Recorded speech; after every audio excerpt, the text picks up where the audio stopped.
கடைக்கு போகும்போது model dress இங்கே ஃபேண்ட் இருக்குது, ஃபேண்ட்டில் கிழிஞ்சுக்கிட்டு இப்படியே சிக்கு சிக்கு சிக்கு சிக்குன்னு போட்டு போவாங்க. அது பேர் மாடல் ட்ரெஸ்ஸாக ஃப்ரெண்ட்ஸ். அப்புறம் என்ன, ஹாய் ஃப்ரெண்ட்ஸ், இதுதான் வந்துட்டு சுடிதார் பார்த்துக்கோங்க, இதுக்கு வந்து சாலெல்லாம் போடக்கூடாது, ஏன்னா இது மாடல். ஏண்டிங்கோ இது மட்டும் உனக்கு மாடலு. இதே வந்துட்டு நாங்கள் வந்து சால் போடாமல் யூடியூப் போட்டால் மட்டும் அது மட்டும் என்னது, ஐயோ இவ்வளோ பாத்தியாடி எப்படி சால் போடாமல் வீடியோ போடுறா.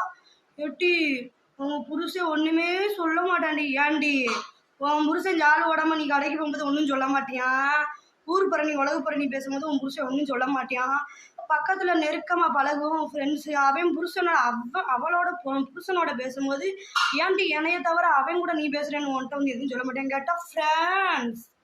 ஏன்டி அது ஃப்ரெண்ட்ஸு. இதே வந்து நாங்கள் வந்து சால் போடாமல் நாங்கள் வந்து யூடியூப்பில் போட்டால் உனக்கு வந்து அது வேறு, அப்போ இது வேறு. சரி, என்னையும்னா பப்ளிக் லைவு, என்னையும் தான் 1000 பேர் பார்ப்பாங்க. நீ என்ன ஹாஸ்பிட்டல் மட்டும் போறியா? ஹாஸ்பிட்டல் போனால் அவள் வீட்டிலேருந்து ஒரு தெரு சுற்றி அந்த தெரு சுற்றி இந்த தெரு சுற்றி போவேன். அப்போ 1000 பேர் சால் போடாமல் போவியா? அப்போ பார்க்க மாட்டாங்களா அந்த மாடல் ட்ரெஸ்ஸில்?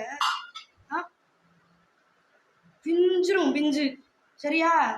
இதோட அடக்கி வாசி. உன் பேரை எடுத்து சொல்லி நார் அடிச்சிருவேன் கிழிச்சு.